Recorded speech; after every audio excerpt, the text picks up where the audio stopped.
Hey guys, so I am actually doing a wrap up this month because guess who's finally reading again? Let's just get to it because I have a lot to discuss with these 4 books. I partially read them, partially listened to them. Audiobooks are my new favorite thing. I used to listen to audiobooks not super often, but kind of on and off when I was commuting a lot. But now that I don't commute at all, I haven't really been listening to any audiobooks. Well, to be fair, I haven't really been reading because my concentration is the thing that's kind of been preventing me from actually like just sitting down still and reading. I found that by listening to audiobooks, I have that moment where I do sit down and obviously you have to concentrate on what you're listening to know what the hell is going on in the story, but at the same time I am given like a little bit of freedom to, like, if I need to clean up my room a little bit, I do that, or sometimes if I'm cooking.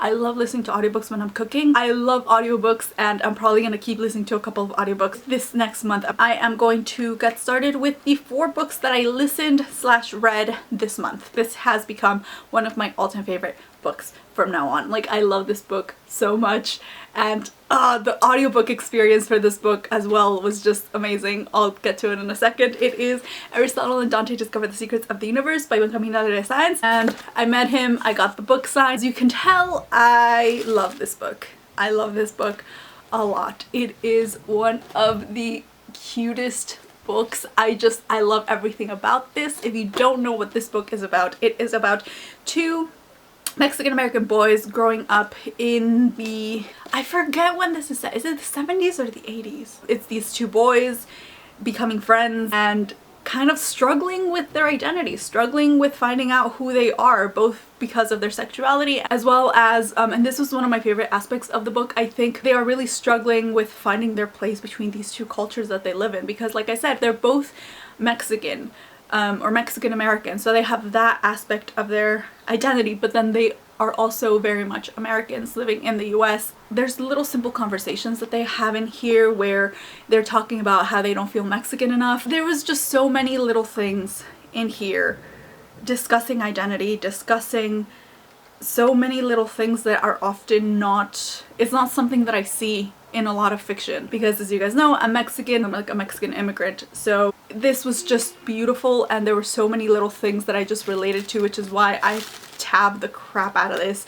And it's just, look, like I have 2 tabs on the same page. Like, I can't even begin to explain my love for this book. It is so beautiful, it is so simple but so heartwarming and just so good. Also, it has one of my all-time favorite relationships in this, like one of my favorite tropes, and it's one that I don't see done, or I don't see done well very often in a lot of YA fiction, is the friends to lovers trope. Like, that is one of my favorite things. With this, like, you felt Ari and Dante's relationship start out as a friendship, like as a very secure and just such an amazing friendship, and then eventually you see that it develops into something else, which is also beautiful. This book is just such a good book, guys. Please read this. And by the way, the audiobook is narrated by Lin-Manuel Miranda, who is my husband. You guys know I love Hamilton. If you follow me anywhere on the internet, you know that I love Hamilton. And he is actually the narrator for this novel, and it was just the audiobook. I recommend it so much, although I will admit towards the end I really was like desperately wanting to know what happened, so I kind of abandoned the audiobook towards the end and I just kind of read this on my own, which I think is something that actually happened with all of these, something that tends to happen with me in audiobooks in general. Both the book and the audiobook, fantastic, amazing. Just please read this, it's so good. And then after that I finally jumped into the that was a burp, sorry. The Night Circus by Erin Morgenstern. I also listened to this on audiobook, narrated by Jim Dale. I think that if you are a fan of the Raven Cycle, you would really enjoy this. Both the Raven Cycle and this have a very specific kind of feel to them as you're reading, and I've talked about this before in regards to the Raven Cycle. Kind of when you're just diving into it, you just have absolutely no fucking idea what the hell is going on, but the more you read, the more you discover. That was basically what I felt like reading the Night Circus. I was very confused at the beginning. I had no idea what the fuck was going on. I was confused, and I think this is one of the reasons why I didn't fully give it those 5 stars. There are a lot of like time jumps in between chapters and stuff, so there were times when I was kind of confused about what was going on and I had to like, wait, that happened what year again, and what year are we on this time? So that's one of the things that kind of took me out of it. But generally this is such a beautifully written book. I love the description of the circus. I wish that the circus was real. Like, this is one of those books that I would give my kidney, liver, and whatever else possibly for this to be made into a movie, because I think that that movie would just be stunning. Is that something that's happening? I meant to research that and I forgot. Someone tell me, is someone making this into a movie yet? If not, why? Why? I'm not really gonna tell you guys what this is about, by the way, because that's how I went into it, and like I said, it's not like an easy book to explain. Like, you kind of have to delve into it and make sense of everything as you're reading. Essentially, it is about a circus that appears in the middle of nowhere. So that's the opening. Like, no announcement preceded. Like, it just kind of appears, and it is a magical circus that has everything that you could ever dream of. It follows as a cast of characters who work with the circus as well as surrounding characters outside of it, and there is a competition, a magician's competition involved as well, and that's as much as I'm gonna say. Audiobook again for this one, highly recommend it. It was really great. Jim Dale is amazing. So next, I also listened to 1,000 Pieces of You by Claudia Gray. This is a book that I wanted to get my hands on since it came out because it is one of the most beautiful books. This is about a girl whose parents are scientists, and they create this little mechanism which is called the Firebird, which lets the wearer travel through different dimensions. However, her father is murdered, and she sets off on this journey to try and find her father's killer, whom she believes to be Paul, who is one of her parents' assistants who helped them make the Firebird.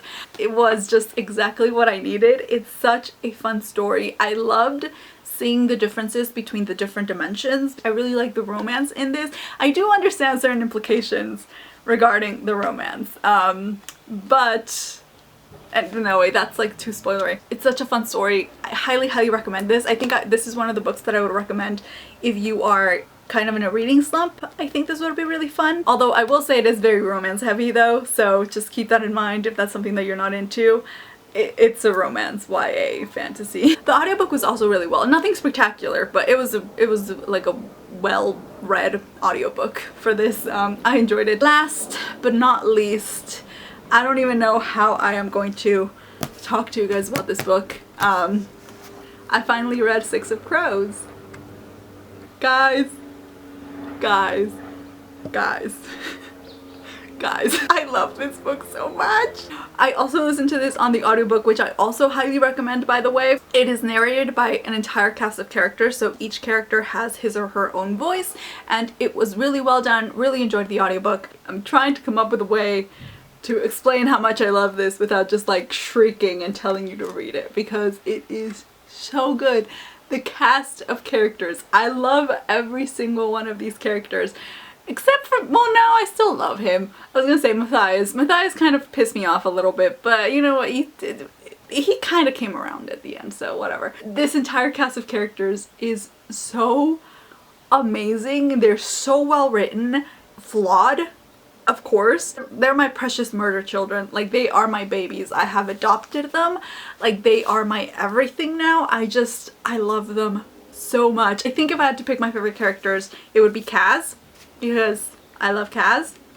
He's my husband, and honestly now, unless you're a criminal with like severe trust issues and homicidal tendencies, like, don't even look at me. Like, I'm not interested. I just want Kaz in my life. I just love him. I love him so much. He is so messed up, but he is so, oh, I just love him. Okay, and then don't even get me started about Inej. Okay, Inej is my other child. She is amazing. I love her. She is my everything. She is amazing and stunning and beautiful and so fucking badass. And then Nina, don't even get me started on Nina. Like, we actually have a complex freaking plus size character who is super sexual, completely fine with it, and she is beautiful and everybody loves her, but she is so incredibly complex, and her story doesn't revolve around the fact that she is overweight. Like, it's just okay, yeah, see, now maybe you understand why I wanted to make a review video for this book, but I don't think I could manage it. I think it'd just be that for like 10 minutes. This book is just amazing. The cast is so incredibly diverse. They're so complex.